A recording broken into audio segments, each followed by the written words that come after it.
तिरका करूया म्हणजे जास्त चांगला व्ह्यू येईल.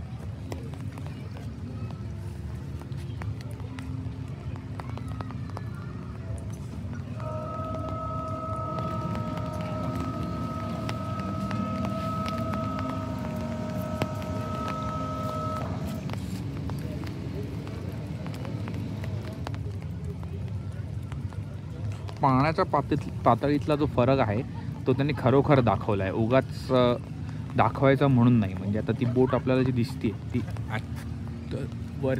वर आहे पाण्यामध्ये आणि ती खाली पाण्याची पातळी कमी आहे. त्या लॉक किंवा स्लूस म्हणतात स्वीडिशमध्ये त्याला, ते जे चालतं कशा प्रकारे ते त्यांनी प्रात्यक्षिक दाखवलं आहे याचं. आणि ती सुद्धा पूर्ण लेगोच्या रूपाने. आता ती बघाल ती बोट आता हळूहळू खाली चालली आहे.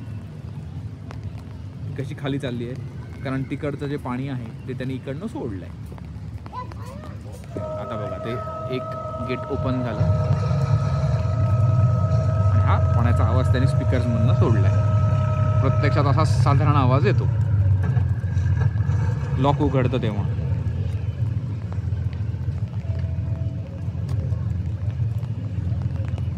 आता आपण बघितलं जर का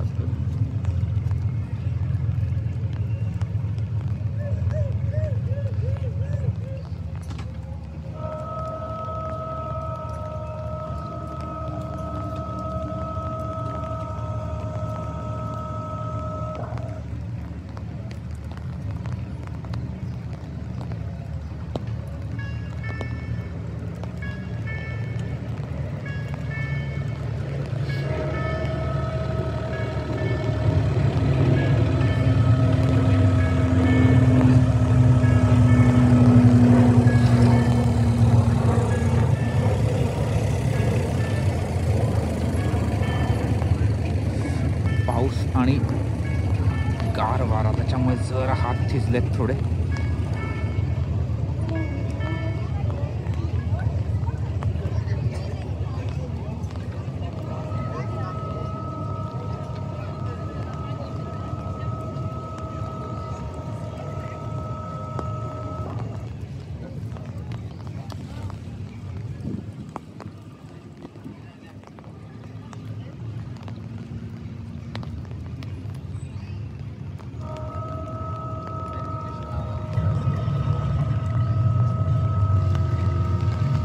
अशा प्रकारे ही बोट तिथून इथपर्यंत आली आहे.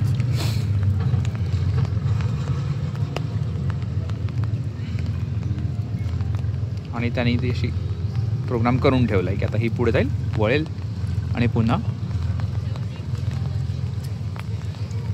आणि तुम्ही बघाल तर पातळीमध्ये पाण्याचा खरोखर फरक आहे. ही खालची पायरी आहे म्हणजे इथे इथे इथे जिथे ती बोट फिरती आता ती आहे आणि ती जी वरची बाजू आहे ती ॲक्च्युली वर आहे. म्हणजे असं नाही आहे की पाणी एकाच लेवलला ठेवलं आहे आणि नुसते बोट इकडून तिकडे फिरवत आहेत. त्यांनी पाण्याच्या पातळ्यांमध्ये फरक ठेवून खरोखर ती बोट तशी चढ उतार लॉक्समध्ये खरोखर जशी होते योता कनालमध्ये ते त्यांनी अगदी व्यवस्थित दाखवलं आहे. आणि इथे जी नावं दिलेली आहेत ना, युनो आणि ते अजून कुठली होती एक लिंडन ना, काय तिचं नाव, लिंडन, हां, ह्या खऱ्या बोटी आहेत. म्हणजे तुम्ही योता कनाल जिथे फिरायला गेलात तर ह्या नावाच्या बोटी आजही फिरतात.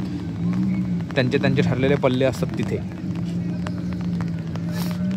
आणि आता आपण जर तिकडची आता ही बोट तिकडनं अशीच परत जाईल आणि चढेल.